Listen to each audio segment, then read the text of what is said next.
We've got another email. You're watching the mailbox. I'm Yusuf Estes. Here's one that's asking the question, can we celebrate birthdays? What about Christmas? What about Easter?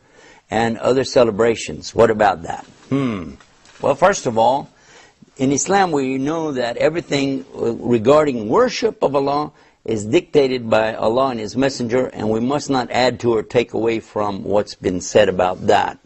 In the matters of the life, though, just daily life, we're free to do whatever we'd like to do except what's totally forbidden for us.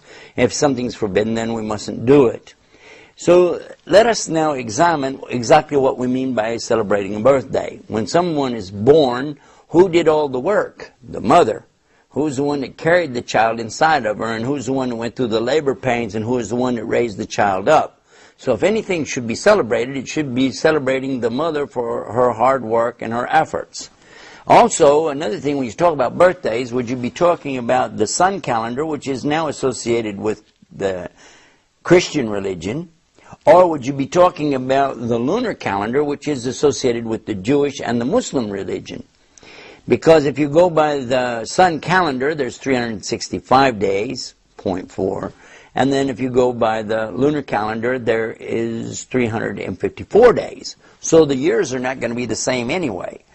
So if you said, well, it's just for fun, I want to have a cake and I want to put candles on it, well, then you got another problem. The candles on the cake actually are not coming from Christianity or Islam. They're coming from the Celtic religion, and this is the Druids many, many centuries ago, and they used to worship fire and things like that, and this candle represents that. So we're starting to really infringe on the area here of worship, and this is why birthdays, Easter, Christmas, and all the rest of it is not something acceptable in Islam, because it implies a type of worship or celebration other than what's been approved by Islam. We do have two main Eids called Eidain, and that's Eid al-Adha and Eid al-Fitr. And if you understand how that works, we've got plenty of time to celebrate in there, have a good time. And as far as some of the other celebrations people are talking about here, I wish you would talk with your imams about this and find out the reason why. Okay, we've got another one in here. It's asking about plucking the hair from the face and the eyebrows.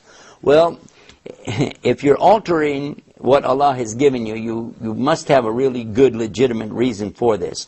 Talk with your imam about this and he'll explain it to you. But basically, if you have something that's not characteristic of normal appearance of a human being, this is one thing.